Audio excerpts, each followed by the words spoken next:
Hello बच्चों, तो आज हम जिस टॉपिक के बारे में पढ़ने जा रहे हैं वो है derived position.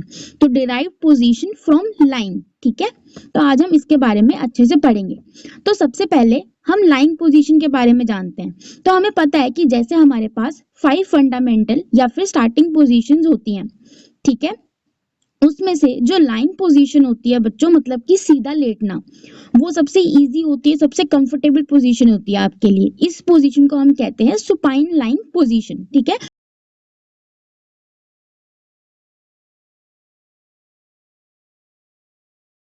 So this is a fundamental और a starting position। अब starting position इन सब के बारे में डिटेल्ड वीडियो प्लेलिस्ट मेरे चैनल पे है, मैं लिंक दे दूंगी। अगर आपको वो पढ़ना हो तो आप वहां से जाके पढ़ सकते हो, ठीक है। इस वीडियो में हम स्पेसिफिकली बात करेंगे about the derived position from line. तो डिराइव्ड पोजीशन क्या हुई? वो पोजीशन जिसको हमने कहाँ से लिया हो, फ्रॉम द स्टार्टिंग या फंडामेंटल पोजीशन। अब देखो, जैसे लाइन पोजीशन है, ठीक है, इंडिविजुअल ऐसे सीधा लेटा हुआ है, तो इसके अंदर हम क्या क्या और ऑल्टरेशन कर सकते हैं, चेंजेस कर सकते हैं, ताकि हमें एक नई पोजीशन मिल जाए। बट स्टैंडर्ड यही रहे कि हम लाइन के अंदर ही चेंज कर रहे हैं, ठीक है। तो उन पोजीशंस को हम कहेंगे the positions which are derived from line position। So these are derived position from line।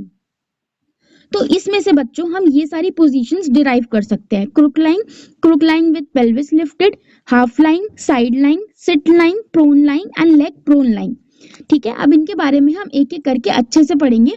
बच्चों इन पोजीशंस को अच्छे से पढ़ना, और इसमें ना आप लाइन डायग्राम भी बनाना देख लेना, मैं वीडियोस डाल दूंगी उसकी भी, ठीक है। जिससे कि आप एग्जाम में अगर सिर्फ लाइन डायग्राम भी बना के लिख के आओगे और पोजीशन को 2-3 सेंटेंसेस में आप एक्सप्लेन कर दोगे, तो जो एग्जामिनर है, जो आपका पेपर चेक करेगा, उसे ना वो इमेज देख के, आपके लाइन डायग्राम्स देख के ही समझ आ जाएगा, ठीक है, कि आप कैसे समझाना चाह रहे हो पोजीशन को। तो उसको भी चेकिंग में आसानी होगी, प्लस ही और शी विल अंडरस्टैंड कि यू नो दिस पोजीशन, ठीक है। क्योंकि आप प्रॉपर एक इंसान को वहां पे लेटा हुआ नहीं बना सकते, तो हम लाइन डायग्राम्स यूज करते हैं। तो सबसे पहले पोजीशन की हम जो बात करने वाले हैं बच्चों, वो है क्रुक लाइन पोजीशन। तो सब्जेक्ट जो है वो ऑब्वियसली स्टार्टिंग पोजीशन क्या होगी, लाइन पोजीशन। इसमें इंडिविजुअल क्या करेगा, अपने हिप और नी को फ्लेक्स कर लेगा, बेंड कर लेगा इस तरीके से कि जो उसका फुट है वो फ्लोर के ऊपर प्लेस रहे। जैसे कि आप इस इमेज में देख सकते हो, इंडिविजुअल जो है इसमें वो सीधी लेटी हुई है, बट उसने अपने हिप और नी को फ्लेक्स कर रखा है इस तरीके से कि जो उसके पैर हैं वो जमीन पे रहें, हवा में ना उड़े। तो इस पोजीशन को बच्चों हम कहते हैं क्रुक लाइन पोजीशन।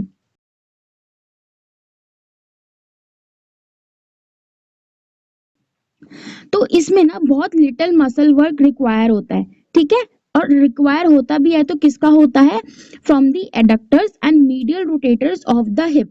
वो भी किस लिए, ताकि नी जो है वो नीचे ना हो जाए, इधर उधर ना हो जाए, ठीक है बच्चों। अब इसका इफेक्ट क्या होता है, इस पोजीशन में आने से क्या होता है, तो जो टेंशन है वो रिमूव हो जाती है, यानी कि जो स्ट्रेस होता है मसल के अंदर, मसल टेंशन होती है वो कम हो जाती है। कौन कौन से स्ट्रक्चर से, from the structures anterior to the hip joint. तो हिप जॉइंट के जितने भी एंटीरियरली प्लेस स्ट्रक्चर्स हैं उनके ऊपर से टेंशन कम हो जाती है, so that the pelvis roll backwards and the lumbar spine is relaxed on to the supporting surface. और जो आपकी लंबर स्पाइन है वो भी अच्छे से रिलैक्स हो जाती है। Also the trunk is relaxed, मतलब पूरा जो आपका बैक है वो अच्छे से सपोर्टेड है और रिलैक्स पोजीशन में है by your own wait. Easy position होती है, ठीक है। इसमें हम बेसिकली पेशेंट को रिलैक्सेशन सिखाते हैं, तो इस पोजीशन का हम ज्यादातर यूज करते हैं for relaxation and also for performing the abdominal strengthening exercises. ये पोजीशन काफी यूज में आती है। अब बच्चों नेक्स्ट पोजीशन जो है वो है crook lying with pelvis lifted. देखो सेम रहेगा, पहले आपका जो पेशेंट है वो सीधा सीधा लेटा हुआ है, ठीक है, सुपाइन लाइन में, फिर आप उसे क्रुक लाइन में लेके आए, जो हमने अभी पहले पोजीशन पढ़ी थी। और क्रुक लाइन में लाने के बाद आपने क्या कर दिया, उसको बोला कि आपको जो अपना पेल्विस है वो ऊपर हवा की तरफ, छत की तरफ लिफ्ट करना है, जैसे कि आप इस पिक्चर में देख सकते हो, ठीक है। सो जो आपका ट्रंक है वो किसके ऊपर रेस्ट करेगा, यानी कि जो बॉडी का वेट है वो किसके ऊपर आ जाएगा, एक तो आपके पैर के ऊपर, ये जो फुट है इसके ऊपर आ जाएगा, और दूसरा आपके इन शोल्डर्स के ऊपर आ जाएगा, ठीक है।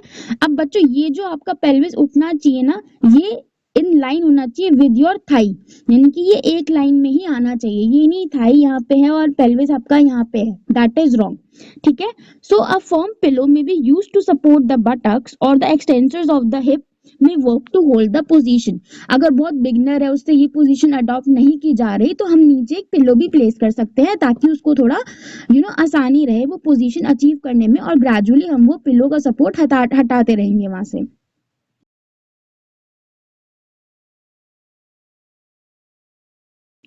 अब इस पोजीशन में क्या होता है ना बच्चों, कई बार जो ब्रीदिंग है इंडिविजुअल की वो हल्की सी ना उसको दिक्कत होने लग जाती है सांस लेने में। So the pressure of the viscera on the pelvic floor is relieved by gravity as the weight of viscera is directed backward and upward toward the diaphragm. तो जो आपका विसरा होता है वो ऊपर और पीछे की तरफ चला जाता है, जिसकी वजह से डायफ्राम के ऊपर ना जोर पड़ता है, इसीलिए पेशेंट्स को इस पोजीशन में थोड़ा ब्रीदिंग में प्रॉब्लम होता है। अब इस पोजीशन का यूज क्या है, तो it is useful during re-education of the pelvic floor muscles as in case of visceropotosis और आफ्टर चाइल्ड बर्थ। तो चाइल्ड बर्थ के टाइम पे बच्चों यूजुअली जो फीमेल्स का पेल्विक फ्लोर की जो मसल्स होती है वो बहुत लूज हो जाती है, उनमें उतनी स्ट्रेंथ नहीं रहती, तो इस पोजीशन का हम यूज कर सकते हैं उस टाइम पे। देन द नेक्स्ट पोजीशन बच्चों जो हम पढ़ने वाले हैं वो है हाफ लाइन पोजीशन। देखो जैसे इस इमेज, अब देखो आप इतना सब नहीं भी पढ़ोगे ना तो भी आपको समझ आ गई कि आपकी हाफ लाइन पोजीशन क्या होती है इमेज को देख के। तो सिमिलरली जब आप एग्जाम में अपना पेपर लिखोगे बच्चों, तो ये जो इमेजेस हैं ये लाइन डायग्राम्स के थ्रू आपको जरूर बना के आनी है, ताकि एग्जामिनर को ना सिर्फ इमेज देख के ही पता चल जाए कि आपको ये चीज आती है। ठीक है, उसके साइड में अगर आप दो से तीन सेंटेंसेस में या एक दो सेंटेंसेस में भी पोजीशन को डिस्क्राइब कर दोगे, उसका इफेक्ट बता दोगे, ठीक है, कौन सा मसल वर्क उसमें काम कर रहा है ये बता दोगे, तो it is more than enough, बहुत अच्छे आप मार्क्स स्कोर कर लोगे, क्योंकि ये एक बहुत स्कोरिंग क्वेश्चन होता है और ये जनरली आता ही आता है हर एग्जाम के अंदर। ठीक है, सो इस पोजीशन में क्या होता है बच्चों की जो आपका ट्रंक है वो सपोर्ट होता है by the long and of the plinth, या फिर आप पिलोस का भी अरेंजमेंट कर सकते हो ऊंचा उठाने के लिए। जो लेग्स हैं वो आपके सपोर्टेड रहते हैं horizontally. So alignment of the trunk is to check to avoid slumping and so impeding respiration. अब आपको बिल्कुल ऐसा होके नहीं बैठाना पेशेंट को कि उसका जो है वो पीछे से हम्प बन जाए, यानी कि बहुत झुका के नहीं बैठना। आपकी जो ट्रंक है, देखो इस पिक्चर में भी देखो, जो पेशेंट की ट्रंक है वो बिल्कुल स्ट्रेट है, उसमें बीच में ना जैसे बिल्कुल कंधे नीचे करके ऐसे नहीं बैठना, हमें बिल्कुल इरेक्ट होनी चाहिए ट्रंक, इसमें सीधी होनी चाहिए। इस पोजीशन में आप देख सकते हो जैसे हमने यहाँ पे पिलोज लगा दिया, अगर प्लेन्थ ऊपर नहीं हो पा रहा तो।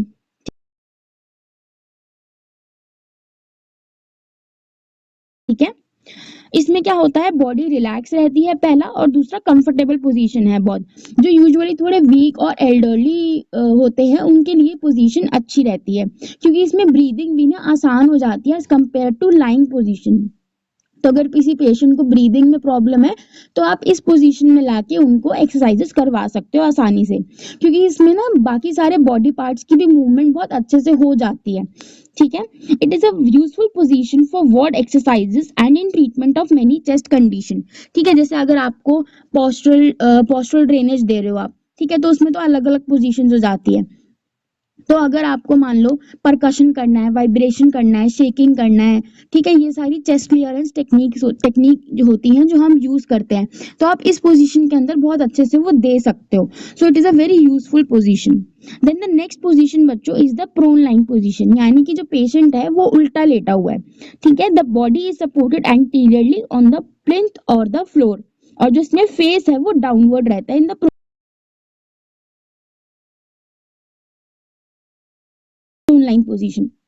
अब बच्चों प्रोन लाइन पोजीशन दो तरीके की होती है, एक होती है एक्टिव और एक होती है पैसिव पोजीशन।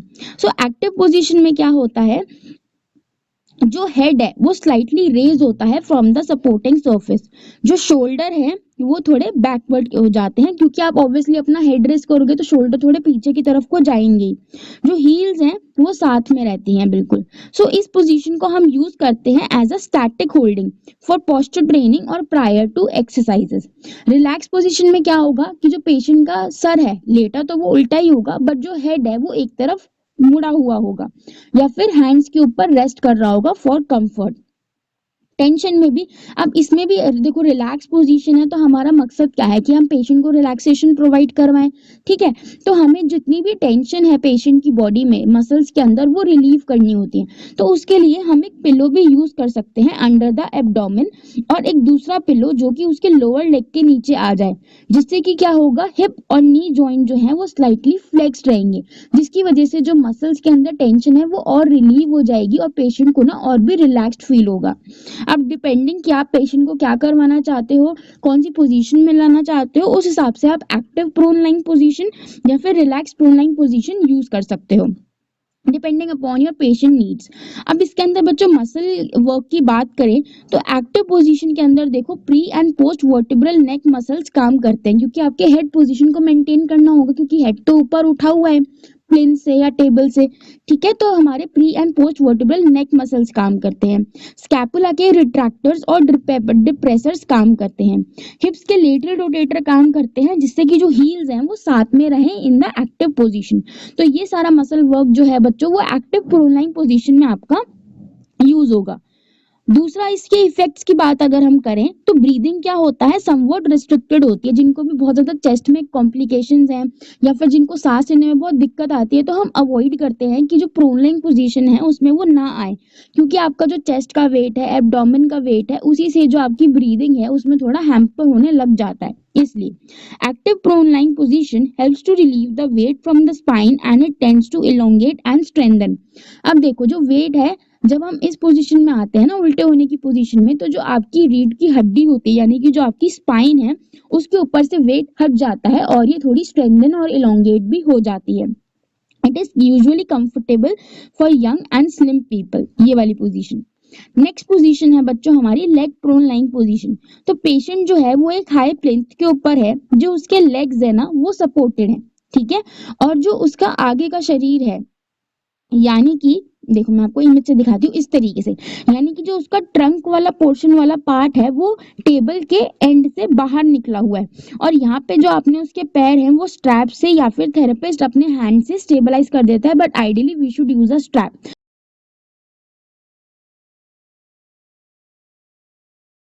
और यहाँ पे उसको इस तरीके से लेटना होता है। So this is leg leg prone lying position. So the body is held in line with the leg and is unsupported over the end of the plinth। तो यानी कि end of the plinth पे हमने body को unsupported रखा है। Usually ये वाली जो पोजीशन होती है बच्चों, ये हम एब्डोमिनल्स की या बैक की स्ट्रेंथनिंग के लिए यूज करते हैं। बहुत अच्छी पोजीशन होती है ये, बट इसमें हमें ये ध्यान रखना चाहिए सबसे पहला कि हमें पेशेंट को सेफ्टी प्रोवाइड करनी है। तो आप क्या कर सकते हो, पेशेंट के आगे यानी कि इस जगह पे यहाँ पे एक स्टूल भी रख सकते हो, जिससे पेशेंट जो है वो अपना हाथ वहां पे रख के रेस्ट कर सके, ठीक है। और आइडियली आपके साथ एक और इंडिविजुअल या फिर एक और थेरेपिस्ट या असिस्टेंट होना चाहिए, इन केस अगर पेशेंट का बैलेंस नहीं बन पाया तो वो वहां पे उसको आके सपोर्ट कर सके, ठीक है। तो ये अकेले एकदम पोजीशन नहीं करवानी पेशेंट को, इसमें बहुत हमें सावधानी रखनी पड़ती है। अब इसके अंदर देखो काफी मसल वर्क यूज हो, क्योंकि पोजीशन इतनी चैलेंजिंग है ये आप एकदम से ही। तो इसमें जो बिल्कुल ही होता है ना, नए लोग जिन्होंने बिल्कुल एक्सरसाइज अभी नहीं करी या फिर उनके शरीर में इतनी मसल स्ट्रेंथ नहीं है, उनको ये हम पोजीशन यूजुअली नहीं देते। तो अगर मसल वर्क की बात करें बच्चों, so the pre and post vertebral neck muscles, extensor of hip, back muscle जो होती हैं ये स्ट्रांगली काम करती हैं। क्यों? क्योंकि अब आप देखो आपकी जो बॉडी है वो अनसपोर्टेड है, तो ग्रेविटी का इफेक्ट आएगा नीचे से, तो उसको भी तो हमें काउंटर बैलेंस करना है। तो एक मसल के अंदर टेंशन जो होती है, जो नॉर्मल मूवमेंट्स में होती है वो तो है ही, बट यहाँ पे हमें अगेंस्ट द ग्रेविटी भी जाना है। तो इन सारी मसल्स में जो मसल वर्क है वो थोड़ा ज्यादा हो जाता है। शोल्डर और एल्बो एक्सटेंसर्स होल्ड करके रखते हैं आर्म्स को to the side. Flexors of lumbar spine control lumbar region which tend to become hollowed, right. अब इसका इफेक्ट क्या है, बहुत स्ट्रॉन्ग मसल वर्क यूज होना होता है, मैंने आपको बताया जैसे कि, तो इसलिए हम इसको ना यूजुअली एक्सरसाइज इंटेंसिटी बढ़ाने के लिए यूज करते हैं for the training of the back और द एब्डोमिनल मसल। और इसके लिए हमें केयर भी करनी चाहिए, सेफ्टी देखनी चाहिए, जैसे कि मैं आपको ऑलरेडी समझा चुकी हूँ। Now this is the sideline position, यानी कि एक तरफ को करवट लेके लेट जाना, ठीक है। तो जो पेशेंट होता है वो लाइन सुपाइन लाइन पोजीशन से एक किसी भी साइड, इधर लेफ्ट और इधर राइट, ठीक है, उस तरफ वो घूम जाता है विद द हेड सपोर्टेड।